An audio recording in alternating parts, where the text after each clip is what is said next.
Shalom Bapak Ibu Saudara, apa kabar? Jumpa lagi dengan saya Nelinda di channel saya Nelinda Ministry. Sorry ya, lama saya tidak posting-posting, saya tidak upload videonya. Maafkan ya, sebenarnya saya pelayanannya banyak, tapi tidak bisa semua saya share di sini. Tapi saya bertekad sekarang mau pengen banyak bercerita aja tentang kisah perjalanan hidup anak manusia, karena itu menarik buat saya. Kisah perjalanan hidup anak manusia tuh unik, berbagai ragam ceritanya, dan itu membuat saya tertarik. Nah, ceritanya begini, ada seorang pemuda yang kita beri nama aja dia Suprapto. Suprapto ini kenal dengan saya cukup lama, sudah kurang lebih hampir 4 tahun, dan dia sering main ke rumah, kadang-kadang ikut pelayanan saya juga. Jadi sudah kenal, dan saya sudah anggap dia seperti anak saya sendiri. Jadi dia kalau ada masalah apa-apa suka cerita. Cuma memang sudah lama saya tahu juga kalau dia ada hubungan dengan seorang wanita ya. Nah, pacarnya ini juga sudah beberapa kali ketemu dengan saya, bahkan ikut pelayanan saya juga. Cewek ini dia bekerja di Majenang. Jadi hubungan mereka jarak jauh. Sekali-sekali aja gitu jumpa mereka. Dan sebenarnya mereka sudah berencana serius untuk ke jenjang pernikahan. Nah, tiba-tiba beberapa waktu yang lalu dia hubungi saya. Katanya dia sudah galau sekitar 3 mingguan gitu. Galau. Mam, aku pengen didoain. Ya udah, kamu ke rumah aja. Karena memang sudah lama sekali saya lihat dia pun, saya tahu bahwa roh okultisme dari leluhurnya itu ada yang ikut juga, saya tahu. Sehingga saya pernah ngomong juga sama dia, kamu ini butuh pelepasan loh.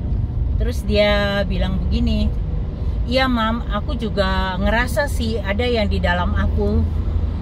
Ini kayaknya dari leluhur aku sih, dari simbah-simbah saya, katanya gitu. Saya bilang, ini ada macan putih ya? Dia bilang, iya betul mam, yang mami lihat itu bener. Terus saya bilang, itu harus dilepaskan. Kita sebagai anak Tuhan jangan memelihara roh lain selain daripada Roh Kudus.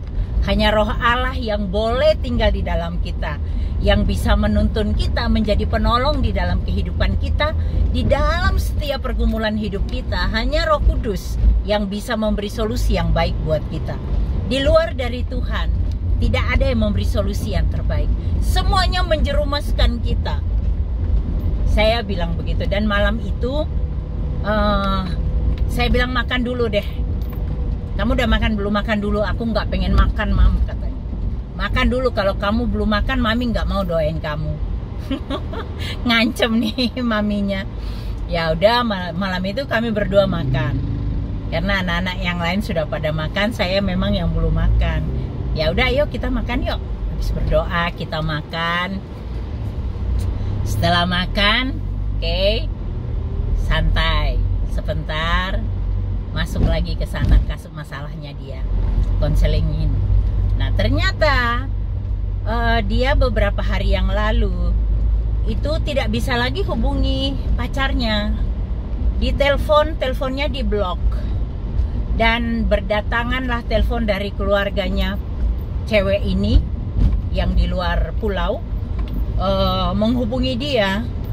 Dia pun bilang, saya nggak tahu dia di mana, saya tidak bisa hubungi dia juga. Di WA, di telepon tidak, saya diblok, katanya bilang gitu. Keluarganya pun diblok. Dia dalam kegalauan itu, dia bingung harus berbuat apa. Anak ini kok bisa hilang, cewek ini kok bisa hilang tiba-tiba dari kontak gitu loh. Nah kemudian dia cerita, tiba-tiba dia di DM di Instagram oleh seorang ibu muda yang bercerita bahwa pacarmu itu dilarikan sama suamiku, katanya gitu. Wow, ini gimana ini? Suaminya orang melarikan pacarnya si Suprapto. Waduh, Supraptonya galau betul-betul. Nangis ya udah, rasanya wow, sudah kayak gimana dia. Rupanya cinta bisa membuat orang itu sampai seperti itu ya. Roh cinta itu. Memang cinta tuh jahat kok. Aku juga pernah mengalami. Jadi bagaimana dikecewakan orang yang kita cintai. Itu rasanya seperti apa ya? Kalau dibilang layang-layang putus ya, iya, nggak ada arah lagi. Tujuan hidup kita itu udah bingung, galau, nggak karu-karuan. Nah, itu yang terjadi saat itu sama anak ini juga. Nah, saya bilang gini, seharusnya kamu mengucap syukur. Kenapa?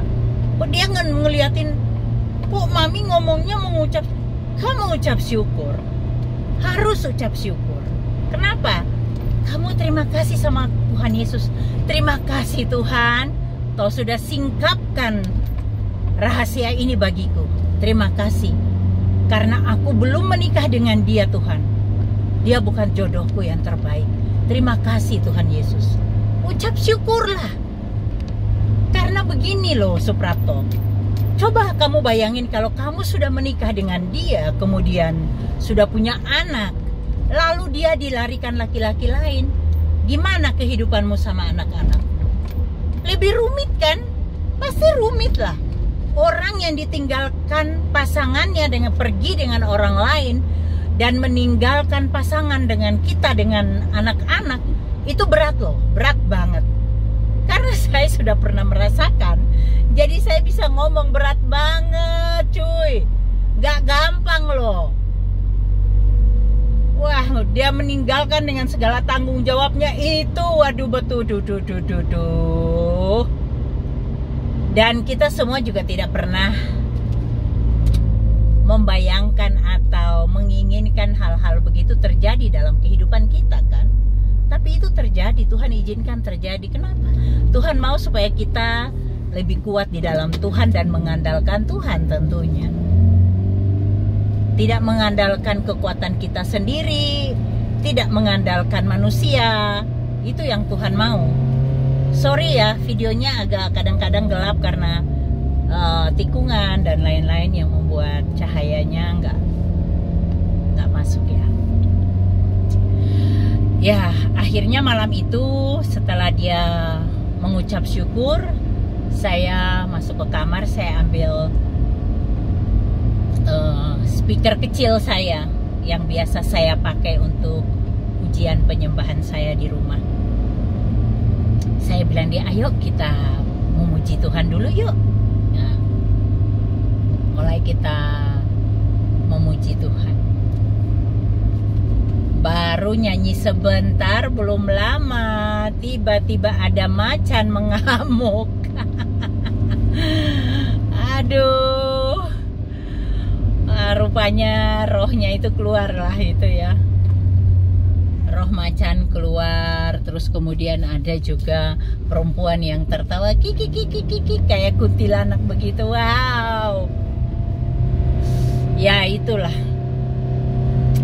Ada kuasa di dalam nama Yesus. Nama Yesus itu wow, hanya dia andalan hidupku. Dan dia satu-satunya Tuhan dan Juru Selamatku. Dia menolongku di setiap saat. Di dalam setiap musim hidupku dia ada. Dia tahu apa yang sedang aku alami. Dia tahu setiap tetes air mataku. Dia tahu suka dukaku. Tuhan Yesuslah yang dahsyat. Wow, jadi ini saya sengaja coba mengalihkan dulu videonya ke depan supaya melihat pemandangan di depan saya gunung, tapi sayangnya gunungnya lagi tertutup kabut ya. Ya, saya cerita biar nggak bosan lihat wajah saya ya. Jadi malam itu terjadi pelepasan, dia manifestasi dan terjadi pelepasan. Baru minggu lalu kok, belum lama. Kejadian ini belum lama. Intinya akhirnya Suprapto dibebaskan dari roh-roh lain, roh okultisme. Tapi Bapak Ibu Saudara, yang uniknya lagi dari cerita ini adalah ketika saya sedang mendoakan dia, tiba-tiba dari dia memegang tasnya dia, ranselnya dia, dan dia mengeluarkan sesuatu.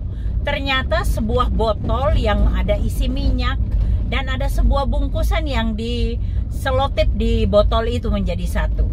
Nah, dia memberikan pada aku, kemudian aku terima. Terus kemudian dia juga memberi tangan kanannya sama aku, dan di situ ada gelang benang. Saya ambil gunting, kemudian saya gunting gelang itu. Kemudian saya minta